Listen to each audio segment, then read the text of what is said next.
အမေတို့ကဆင်းရဲလိုက်တာလုံးမနေဘူးဆက်ဖတ်ဘူးလားတကူရှိတယ်ဟိုမြင့်မြတ်မကရွာတရွာက6 မိုင်ခရီးကိုခြေကျင်သွားကြောင်းတက်ရတယ်သွားကြောင်းသွားတက်ရတော့ဝေးကြီးပေါ့စပိန်တော်မစီနိုင်ရှာဘူးဒီကလေးကလည်းလိမ်မာလိုက်တာလမ်းမှာအိစာတွေချက်တာပဲ6 မိုင်ဆိုတော့ကြာကြီးရှောက်ရတာတလန်းလုံးသူစာချက်ချိန်ပဲအဲ့ဒါတွေမေ့သွားရင်စောက်ကလေးထုတ်ဒီဘေကလေးပြန်ချက်ပြီးရပြီတဲ့အဲ့ဒါလေးလမ်းစဉ်းစားပြီးပြန်ရဖတ်ဆင်ញင်သွားနောက်တစ်နေ့မနေ့ကြောင်းသွားရင်လည်းသူအဲ့လိုပဲတလန်းလုံးဆရာမသိရင်သူမှကျူရှင်ကျူချိန်မရှိဘူးကျူရှင်ဘောပတ်စံမရှိဘူးအသေးချာနားထောင်နေနားထောင်နားမလဲရင်ဆရာမအားတဲ့နားတဲ့ချိန်ကလေးမှာသူသမီးရယူတယ်မေးစာကြိုးစားတဲ့ကလေးမှန်းပြီးတော့ဆရာမတွေကရှင်းပြပါတယ်ဟိုသူပြီးကျူရှင်တခါမှမတက်ရပါဘူး10 ရန်းစာမေးပွဲမှာ6 ဘာသာဂုံတူးထွက်တယ်ပုံပြမဟုတ်ဘူးတကယ်ဖြစ်ပဲအဲ့ဒီမှာဘော်ရာเจ้าကြီးတွေကပုဂ္ဂလိကအเจ้าကြီးတွေကကျူရှင်เจ้าကြီးတွေကလိုက်သွားကြတယ်လိုက်သွားပြီးတော့မင်းကြောင်းဆက်ထားပေးမယ်စေတက်ကတူအဲ့တော့ငါတို့ကြောင်းကအောင်တယ်လို့မင်းပုံတတ်ပုံနဲ့တကွကြော်ညာမယ်အဲ့လိုပဲတချို့ကလည်းပတ်စံဘလောက်ပါပေးဦးမယ်ကွာအဲ့လိုကြော်ညာမယ်ကြောင်းလဲထားပေးမယ်လုံးဝလက်မခံတော့သူရန်ကုန်ရောက်လာပါလေအဲ့လိုပဲသူပတ်စံပေးမယ်ကြောင်းထားပေးမယ်နဲ့ပြောတဲ့မရဘူးမယ်လို့လဲမင်းလိုက်ခဲ့ပါကွာရန်ကုန်တော့ငါတို့မကြော်ညာရင်နေပါပြောပြီးတော့ကျွန်တော်အဲ့ဒီကျွန်တော်ခေါ်တာဆရာလာကြည့်စမ်းပါဆရာတွေ့တယ်။အော်မင်းကဘာဖြစ်လို့အဲ့လိုမလုပ်တာတော့ကျွန်တော်အဲ့လိုလုပ်လိုက်လို့ရှိရင်တဲ့ကျွန်တော်ကစံနမူနာပြချင်တာလေကျွန်တော်လိုစူးစမ်းရင်အဲ့လို6 ဘာသာထွက်နိုင်ပါလေကျူရှင်ကောင်းကြောင်းကောင်းနေမှမဟုတ်ပါဘူးစူးစမ်းစီစဉ်လို့ပါတကယ်လို့ကျွန်တော်သူတို့ပေးတဲ့အာကိုယူပြီးတော့ကြော်ညာခွင့်ပြလိုက်ရင်ကျွန်တော်ကဘာမှသူတို့စံနမူနာမဟုတ်တော့ပါဘူးတဲ့အဲ့လိုဖြစ်စေခြင်းလို့ကျွန်တော်မယူတာပါစေရနာမှန်တဲ့ကံတရားဗျအဲ့ဒီတဲ့ကပြန်သွားပြီးတော့တထေးတယောက်ရောက်လာတယ်ရောက်လာပြီးတော့အဲ့ဒီတဲ့ကမင်းကိုလုံးလုံးစင်ကချီမြင့်နေနဲ့9 သိန်းပေးမယ်စေတက်ကသူပြီးတဲ့အထိကြောင်းထားပေးမယ်ကြောင်းထားပေးမင်းကငါ့ကိုကျေးဇူးတင်ပါတယ်လို့ပြောစရာတော့မလိုဘူးမင်းကိုတခုလေးတော့မှားခြင်းနဲ့ကွာဆိုတဲ့စကားမျိုးပေါ့နော်အေးနောက်တနေ့မင်းဆရာဝန်ဖြစ်ဆင်းရဲတဲ့လူတွေကိုမင်းကူညီပါကွာဆိုတဲ့စကားမျိုးလေးတောင်မင်းကငါမပြောဘူးဘာဖြစ်လို့လဲဆိုတော့မင်းလိုကောင်အဲ့ဒါမျိုးပြောစရာမလိုဘူးမင်းစိတ်ထားကြိုက်တယ်ကြောင့်မင်းဒီနေ့ကစပြီးတော့မပူနဲ့တော့ငါကြောင်းထားမယ်အဲ့ဒါတကယ်ဖြစ်ပဲတကယ်ဖြစ်ပဲဘဝနာတော့အသိတာတယ်ဒီကလေးစံနမူနာပြသွားစူးစမ်းသွားတယ်ဟိုအဖေကိုကလော်တုတ်နေတဲ့ကလေးကြအကုသိုလ်ကြီးလိုက်တာသူလည်းအဲ့လိုနီးနဲ့လူကောင်းဖြစ်မှာမဟုတ်မဖြစ်ဦးနေမကသေးဘူးအဲ့လိုကလေးတွေဟာဒီဆူးတော်နေပေါ့စိတ်ရိုက်နေဝင်ပြီးအရက်တွေတော့လူဆိုးတွေဖြစ်သွားတတ်တယ်နှမျိုးစရာကောင်းလိုက်လေနောက်တစ်ခုကတော့ဟိုဒေဒီရဲ့ဘက်ကလူငယ်တယောက်သူက9 တန်းအောင်ပြီးတော့10 တန်းမတက်နိုင်ဘူးဆင်းရဲလို့အဲ့လိုပဲအလုပ်ထွက်လို့ရတယ်အလုပ်ရန်နောက်လိုက်ဖို့လုပ်ရတယ်ရန်ကုန်မှာနေတဲ့ဦးလေးကဒီရဲပဲသွားတော့ဒီရွာသူလူတွေအေးမင်းငါနဲ့ရန်ကုန်လက်ခဲ့ပါကွာရန်ကုန်မှာအလုပ်တွေပေါ်ပါတယ်လိုက်လာ တန်ချီတန်ငွေဆရာတယောက်စီအပ်တယ်အပ်တော့တန်ချီတန်ငွေလောက်ရတာအဲ့ဒါတွေလုံရင်နဲ့ကျွမ်းကျင်လာတယ်ကောင်းစွာတက်မြောက်လာတယ်တန်ချီတန်ငွေပညာအများကြီးအစင်းမြင့်တက်မြောက်လာတဲ့ခါကျတော့ဆရာကလက်လွဲအားကိုးရတဲ့တပည့်ဖြစ်တယ်ပညာရှင်စင်ရောက်လာတယ်အဲ့ဒီမှာနောင်ကြတော့ဒီလူငယ်ကသူ့ဟာသူရှိတာလေးတွေစုဆောင်းပြီးတော့မြင်နေရလေးဝင်ပြီးတော့တန်ချီတန်ငွေလေးကိုတစ်ခုလုပ်တယ်အလုပ်ရှင်လုပ်ငန်းရှင်ဖြစ်သွားပြီဖြစ်သွားတဲ့အခါအိမ်တော်နေပါတွေကြပြီးတော့သူစီဝါရေးတွေပါလဲဒီတန်ချီတန်ငွေလုပ်ငန်းဆောက်လို့ရလုပ်ငန်းနေများနေကမှာဗျာပတ်စံနေရတာပေါ့ရတော့လူကတော့ဒီလုပ်ငန်းတွေနဲ့ပေပေတေးတေးနေရတာပေါ့လုံရင်ကြိုင်ရင်နဲ့ငွေရတော့စုမိလာတယ်သားလေးတယောက်ရသမီးလေးတယောက်ရအဲ့သားလေးကိုကြောင်းထားပြီးကြောင်းသွားတဲ့ခါမှာသူသားလေးကိုပခုံးမခွသားနဲ့မပို့နိုင်လို့ငါသားဖေးပခုံးမစီခွဆိုင်ကယ်နဲ့လည်းမပို့နိုင်လို့စပိန်တော့မရှိသူဘဝဒီဆောက်နေတဲ့ကာလသားလေးကဖေးပခုံးမခွထိုင်ပြီးတော့ငါသားလိမ့်မကြောင်ဖေးစပိန်နေဆွဲထားကွာဆွဲတယ်ကွာမနာပါဘူးမနာတော့မဟုတ်မိပါတယ်အဲ့ဒါတသနာမဟုတ်ဘူးနဲတော့နာတာပေါ့အေးလိမ့်မကြကလေးလိမ့်ကြမှာဆိုဆွဲထားကွာသားလေးရဲ့လွယ်ကူလွယ်တယ်သားကိုခုံးမထမ်းနေသားလေးရဲ့ထမင်းဘူးလက်တစ်ဖက်ကဆွဲတယ်အဲ့ဒါအဖေရဲ့မြင်ကွင်းပဲသားကလေးကသဘောကျတယ်ဘာဖြစ်လို့ဘာနေမြင်ညက်နေသူမြင်ရတယ်သိဟန်ကြလမ်းလျှောက်နေကဖေးပခုံးကိုစီးပြီးလိုက်ရတယ်ဟိုကျောင်းထဲကဟိုကျောင်းကားတွေကကလေးတွေကားနဲ့ပို့တဲ့ကလေးတွေငုံတောင်ကြည့်လိုက်သေးသူကအမြင်ကဖေးနဲ့ကျောင်းသွားရသဘောကျတယ်နောက်ဒီကောင်တစ်ပြေးပြေးနဲ့တန်းပြီးမြင့်10 ရမ်းမှာဖေးကကျူရှင်ကောင်းကောင်းနေထားပြီး3 ဘာသာဂုံတူးနဲ့အောင်တယ်ဝန်သာလိုက်တာဖေးသူတို့က10 ရမ်းတောင်မအောင်ခဲ့ဘူးငါသား3 ဘာသာဂုံတူးနဲ့ခါရဲအိမ်မှာအောင်ဆောင်မွဲအောင်နေအုံလို့ခေါက်ဆက်ချက်ပြီးတော့လူတွေကိုဖိတ်ကျွေးကြွားတာမို့ကြွားသူသားကတက္ကသိုလ်ဝင်လျှောက်တော့ကွန်ပျူတာတက္ကသိုလ်ဝင်ခွင့်ရကွန်ပျူတာတက္ကသိုလ်တက်ရအဲ့တော့ဦးတန်ချီတန်ဝင်းဆရာကကားရှိနေပြီကြက်ကားကလေးရှိတာတက္ကသိုလ်ရောက်တဲ့ခါမှာကြက်ကားနဲ့သားကိုကြောင်းလိုက်ပို့အဖေကုတ်ပုံခွာတော့ဒါမှလည်းကြက်ကားနဲ့ဆိုလည်းစက်တိုင်ကြလာတော့တက္ကသိုလ်ရောက်တော့တငယ်ချင်းတွေတွေ့တယောက်ကခိုင်တရားသူကြီးရဲ့သားနောက်မော်ဘီဝင်တဲ့ချောင်းဘက်ကကြောင်းလာတဲ့အဲ့ဒါသူနဲ့အလွန်ခင်တဲ့တငယ်ချင်းတနေ့တော့ခိုင်တရားသူကြီးရဲ့သားအိမ်လေခေါ်လို့လိုက်သွားခိုင်တရားသူကြီးနဲ့တွေ့သူသားတငယ်ချင်းဆိုတော့နှုတ်ဆက်စကားပြောမင်းဖေကဘာလုပ်တယ်လဲကွတန်ချီတန်ငွေလုပ်ပါတယ်ခင်ဗျဟာကောင်းတာပေါ့ကွာအဲ့ဒါကိုယ်ပိုင်စီးပွားရေးကွာလွတ်လပ်တယ်အဲ့လိုလူတွေပဲချမ်းသာတာကွာတိုးတက်အောင်မြင်နေကွာအဲ့တော့ဒါမဲ့ငယ်တို့တော့ပညာသင်ရတာပေါ့ကွာပညာသင်ကြကျူးကျူးဆန်းဆန်းသင်ကြကွာ educated ဖြစ်တဲ့ခါကျတော့သူက western ဖြစ်တယ်ကွာဉာဏ်ပညာရှိဘာလုပ်ကွာအဲ့လိုအင်္ဂလိပ်လိုညက်ပြောတော့ဘုခိုင်တရားသူကြီးကဘွယ်ရဘူး educated education western သံတော်တရားကောင်းလိုက်တာဒီကောင်တန်ချီတန်ငွေရတာသဘောကျသူ့ဖေကအလုပ်ရုံထဲမှာပြောနေအင်္ဂလိပ်စကားလုံးတွေမှန်မှုအဲ့ဒါတွေသူနားထဲမှာတုံးလိုက်တက်လိုက်စိတ်ပြက်နေတယ်ဒီကောင်ဖေတော်လိုက်တာအဲ့ဒီညနေမိသားစုထမင်းစားတဲ့ခါကျတော့ပြောတယ်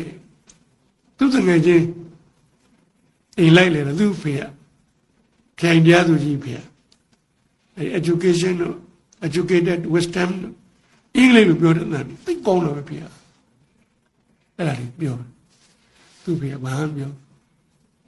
သိတာပေါ့သူအားနေချက်သူသိတာပြောအဲ့ဒါနဲ့နောက်တစ်နေ့ကြောင်းလိုက်ပို့တဲ့ခါကျတော့လမ်းမှာရဲရီမော်တော်ဘီကယ်ကြီးတွေ့ဖွဲ့လိုက်သူ့ဖေပြောတယ်ဟာရှေ့မှာဆပ်လိုင်းချက်တွေတွေ့နေပြီဘုကောင်ကစိတ်ပြက်တယ်ဖေရလည်းဗျာဆပ်လိုင်းချက်လို့ခေါ်တယ်ဗျာဆပ်လိုင်းချက်လို့ခေါ်အောင်ခေါ်တော့ဘာဖြစ်လဲကွာခေါ်တော့ဆက်စရာကောင်းတယ်ပေါ့ဗျာဖေအတန်ရွက်ဒီမမှန်မဲနဲ့မသိရင်လည်းမပြောပဲနေပေါ့ဖေကဖေစိတ်ဆိုးသွားတယ်မပြောဘူးကွာနောက်လည်းမင်းကလိုက်မပို့တော့နောက်တဲ့နေ့ကစားပြီးသူ့ဖေကလိုက်မပို့တော့အဲ့တော့ဒီကောင်ဘာလို့ပတ်စကားနဲ့သွားလာစင်ကုန်ကြတဲ့ငွေတွေကိုတော့သူ့အမေကတစ်စင်သူ့ဖေကပဲပေးတာပါပဲစက်တက်တရက်တော့ဟိုဝန်ထမ်းကတငယ်ချင်းသူတို့ရမှာဘုရားဝဲရှိလို့ကွာ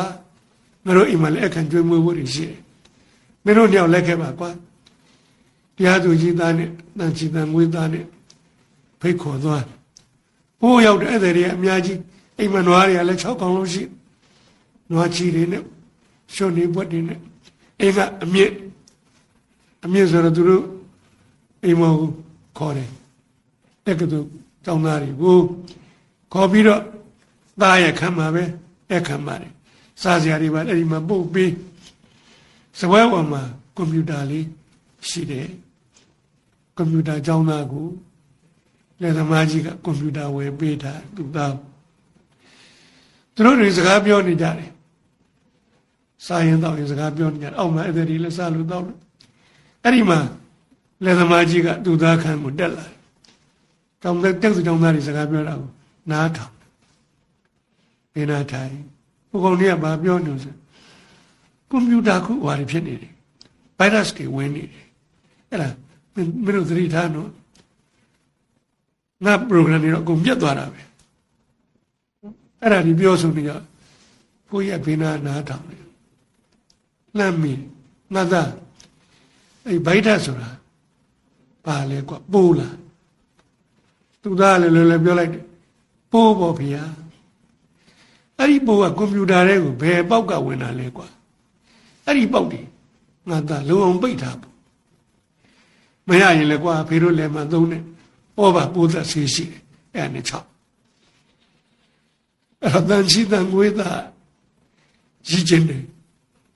ရည်တန်ထွက်လာတယ်တရားသူရည်သားကိုကြည့်တယ်ဘုကောင်လည်းရည်တန်ထွက်လာတယ်ဘုကောင်တော့ဒုက္ခရောက်ပြီဒီလက်သမားသားကို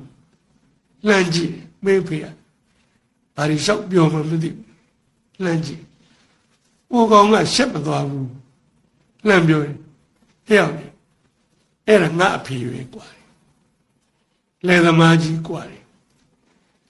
ငါကိုကွန်ပျူတာတက်ဆိုရအောင်ဖေချောင်းထားခဲ့တာကွာအဲ့ကျွဲတွေနွားတွေနဲ့ရုံလုပ်ပြီးထားတာကွာဒီကွန်ပျူတာလေးဖေဝယ်ပေးတာကွာဖေပြောဖေကြိုက်တယ်လို့ပြောရတယ်လို့ပြောအဲ့လိုပြောပြီးအဲ့ကောင်ကသဘောကျစွာနဲ့ရည်တယ်သူ့ဖေကလည်းရည်တယ်အဲ့ဒီမှာတန်ချီတန်ငွေသားသူလည်းရောရည်ရင်နဲ့စဉ်းစားမိဟာဘုကောင်ဆက်ကွဲပြီးတော့ဖေကလည်းမသိမပြောစမ်းမနေဗျာသွားစမ်းမသားတို့စီမလာပါနဲ့လို့မောင်းချလိုက်မယ်အောင်မေ့နေတာအဲ့လိုမလုပ်ဘူးသားဖညောတယ်အဲ့ဒါငါဖေကွာဖေပြောရတယ်လို့ပြောဒီကောင်မှန်လိုက်တာငါဖေကိုညူစုမိတယ်ဖေသင်ပေးတဲ့ပညာနဲ့တက်ကဆိုရောက်တယ်သူကတော့ဒါဖေဝယ်ပေးတဲ့ကွန်ပျူတာကွာဖေငါ့ကွန်ပျူတာတက်ဆိုအောင်ထားတာကွာကွန်ပျူလို့ကြွားလို့ငါကတော့အဖေကိုရှုံးချငါမှားတယ်ဒီနေ့အိမ်ပြန်ရောက်ရင်အဖေကိုတောင်းမှန်မယ်ကျင်တဲ့အထိတောင်းမှန်မယ်အဲ့ဒီဟာလေးတကယ်အဖြစ်ကလေးကျွန်တော်ကကလေးတွေစီအကြားသိရတော့ဒါလေးကိုဝတ္ထုတို့လေးတစ်ပုဒ်ပြန်ရေးပါတယ်ကောင်းစဉ်ကအဲ့ဒါငါအဖေกว่า ကိုယ့်ဖေကိုဂုဏ်ယူနိုင်မှုလိုတယ်ချို့မိန်းကလေးတွေရှိပါတယ်10 တန်းလောက်ရောက်နေတာတက္ကသိုလ်တောင်မရောက်သေးဘူးအမေကတချို့မိတွေစာမတက်ရှာပါဘူးဒါသမီးနဲ့သမီးတငယ်ချင်းဒီစကားပြောတဲ့နေရာအမေကလာပြီးတော့ဝင်ပြောသွားစမ်းမှာအမေကလည်းမသိပဲနဲ့သမီးတို့ထဲသွားစမ်းမှာဟောက်မှန်ထုတ်တယ်အမေမျက်နှာငယ်လေးနဲ့ထွက်သွားရတယ်ထွက်သွားရတယ်မှားပါတယ်အဲ့ဒါငါအမေအင်္ဂလိပ်စာတွေမပြီးမသားနဲ့ကလေးတွေဆက်ကြတာလေးတစ်လုံးစာနှလုံးစာပြောချင်တတ်တယ်ဗျလူတွေကပြောမိတတ်တယ်ပြောမိရင်စိတ်မဆိုးပါနဲ့မှားနေတော့မှအဲ့ဒါငါအမေလေးစာမတက်ရှာဘူးငါဒီဘွားရောက်အမေပြုစုပြောတောင်းပေးတာလေအမေကျေးဇူးတွေအများကြီးပြောလိုက်စမ်းမှာအမေဘလောက်ဝန်တာရှာမလဲကိုလည်းစိတ်ပျော်တယ်ချမ်းသာတယ်ကုသိုလ်တွေရတယ်ဆိုဆိုလူငေါ့မှထုတ်လိုက်ရင်ကိုလည်းစိတ်ဆင်းရဲတယ်ချို့တငယ်ချင်းတွေကအားတောင်အာနာတောင်ဖြစ်တယ်အမေစိတ်မကောင်းဘူးအကုသိုလ်ဖြစ်ပါလေမိဘတွေကသာသမီတွေကိုပခုံးထမ်းတင်ညာအရှာတွေမြင့်အောင်ကိုယ်လည်းမြင့်အောင်တင်ရတယ်ခေါင်းရွက်ပြီးတင်ရတယ်ကိုယ်လည်းမြင့်အောင်တင်ရတယ်မိကောင်းဖကောင်းဆိုတာသာသမီကိုကိုယ်လည်းမြင့်အောင်မြင့်တင်နိုင်တယ်ဒါကလေးကိုပကိုးမှာဟောပြောဝဲတစ်ခုမှာပြောမိတယ်မိဘလည်းသာသမီကိုကိုယ်လည်းမြင့်အောင်မြင့်တင်ဖို့လိုတဲ့အကြောင်းသာသမီကလည်းမိဘကျေးဇူးကိုမမေ့မလျော့သိတတ်ကြဖို့လိုတဲ့အကြောင်းပြောပြီးတော့ပြန်တဲ့ခါကျတော့ကားပေါ်တက်ကားထွက်ကန်နီးမိမကြီးတယောက်ပြေးလိုက်ဆရာတို့နေပါဦးကားမထွက်ပါနဲ့ဦးမုံပေါင်းလေးတွေပေးချင်လို့ပါလာပြောတယ်အဲ့ဒါနဲ့တဲ့လူတွေကသိစိတ်ဝင်စားကျွန်တော်စိတ်ဝင်စားတယ်အညာသားဆိုမုံပေါင်းကြိုက်တယ်အနေဟုတ်ကနေဟုတ်ကလာပြီးမုံပေါင်းလေးတွေလှမ်းယူတယ်ကျွန်တော်ကြိုက်တယ်ဗျသူကအဲ့ဒီမုံပေါင်းပေးနေဘာပြောသွားလို့ဆိုကျမသမီးကမဟာဝိဇ္ဇာပြီးပါပြီရှင်တယ်ဟောအဲ့တော့မောင်စင်းပရိကောပြောတယ်အခုအဲ့ဒါသူပြောသွားတာဗျကြွားသွားတာကြားလားသူသမီးကိုသူ့ရဲ့မြောင်ရင်ခေါင်းရွက်တင်နိုင်ပါလေသူမုံပေါင်းရောက်တာလေကျွန်တော်တို့ကားပေါ်မှာအဲ့မောင်စင်းပြောပြီးငြိမ်တိတ်သွားတယ်အမေသူ့လေးစားသွားတယ်စိတ်ပါပဲအဲ့တော့သားသမီးကလည်းအဲ့လိုခေါင်းရွက်တင်တဲ့အဖေအမေကိုလေးလေးစားစားရှိရမယ်တုံ့ပြန်ရတယ်မိဘတိုင်းသားသမီးတွေကိုစောင့်ရှောက်ကြတယ်ဆိုတဲ့အခါမှာမိဘကလည်းခါကျတော့ကျွန်တော်ကမိဘတွေကိုကြံပေးခြင်းတယ်ချို့မိဘတွေဟာသားသမီးကိုချစ်ခင်တာကိုမိဘမြတ်တာသိကြီးတော့အလိုလိုက်လုံးအားကြီးတယ်သားသမီးကိုစိတ်ချမ်းသာအောင်ထားချင်ထားပါလိုအပ်သေးတယ်ဘို့လိုလိုက်လို့ရှိရင်အဲ့ဒီကလေးတွေပြတ်သွားတယ်။ဟိုးအမေကဆင်းရဲတယ်ဆင်းမှပန်းလေးနဲ့လိုက်ရွက်ပြီးရောင်းရတယ်အဲ့တော့အိမ်မှာကြားတဲ့ခါကျတော့ယောက်ျားဆုံးသွားပြီသားကရှိတယ်သားကရွယ်ရောက်ဒီကောင်ကလည်းစားလည်းမကြိုးစားအမေကသွန်သင်ဆုံးမှနဲတာကိုရေထမ်းမလို့မထမ်းနဲ့အမေလေးကစားမထမ်းနဲ့ဓမ္မနဲ့အမေပြန်လာမှရွက်ပါမယ်ဘာအမေကစားမလုပ်ပါနဲ့အဲ့လိုနဲ့ဒီကောင်ပေါ်ကြော့ဆိုတော့တင်းတင်းမှဆုံးမသွန်သင်မှုအောက်မှာမကြည့်ရတဲ့ခါကျတော့အယက်သမားဖြစ်တဲ့ကပေါင်းသိနေတော့ရင်းနဲ့နောက်တော့ဆိုးတော့အမေကိုနိုင်တဲ့ကလူပြောအဲ့ဒါမျိုးတွေတွေ့ရတဲ့အခါတခါသာသမီဆိုးရတဲ့အကြောင်းမိဘတွေကဆုံးမသွန်သင်မှုစနစ်မကြတာပါတယ်ရုပ်ရှင်ကဗီဒီယိုကားတစ်ခုကြည့်ဘူးတယ်စကားကိုမမှတ်မိပါဘူးပြုတ်ဆောင်တာမုံမြောင်အမေသူ့သားရေသွားထမ်းဒီလိုပေါ်ရောက်နေနဲ့ရေထမ်းပြီးလို့ရှိရင်ချ ခြံထဲကအပင်လေးသွားပြီးတော့မြေဆွခိုင်းတယ်ဟုတ်ကဲ့မင်းပြန်ပြောရင်မရဘူးပြောကွန်ပြောရဘူးအပိုးကျအောင်လုပ်တာအဲ့လိုပဲအမေနဲ့စိတ်ဆိုးပြီးတော့သူတငယ်သူသားစီရောက်လာတယ်ကောင်အဲ့လိုပဲပုံမကျိုး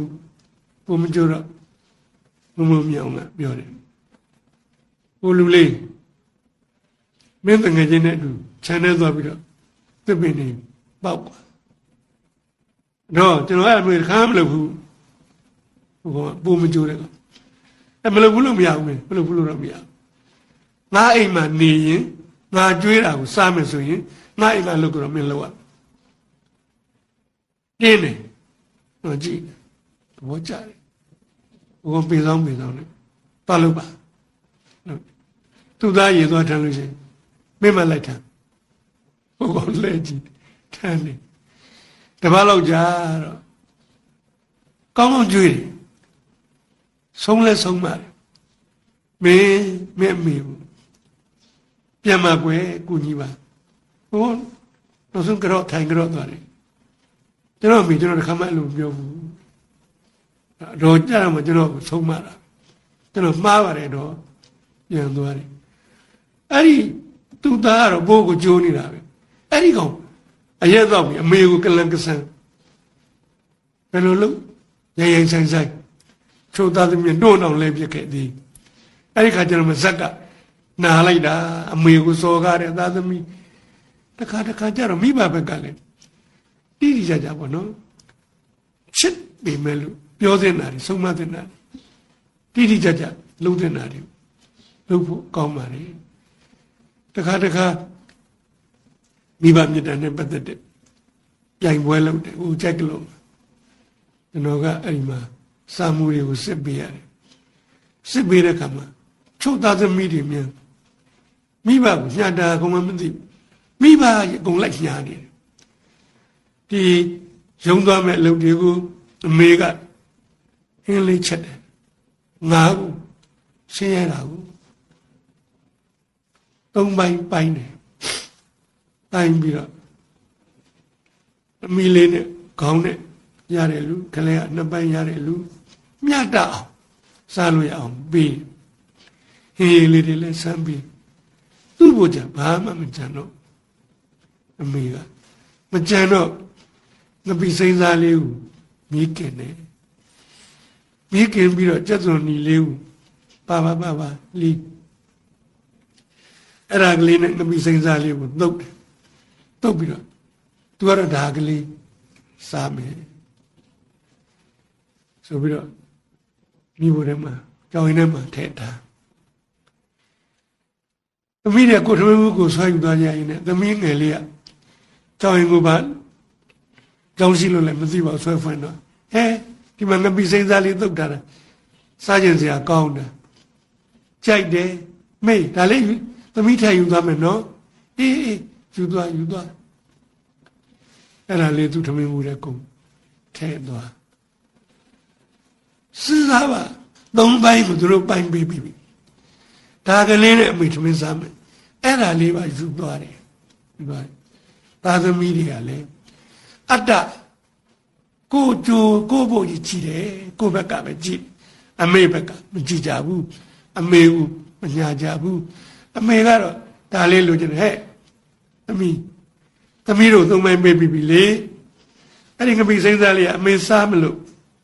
အမေတွေသုတ်ထားတာအမေမဟင်းမရှိတော့ပါဘူးအဲ့ဒါကလေးစားမပြောရဘူးမပြောတော့ပါသွားကျွန်တော်ထင်တယ်ပြောစစ်နေပြောရသိအောင်ပြောရဟောသမီးရဲ့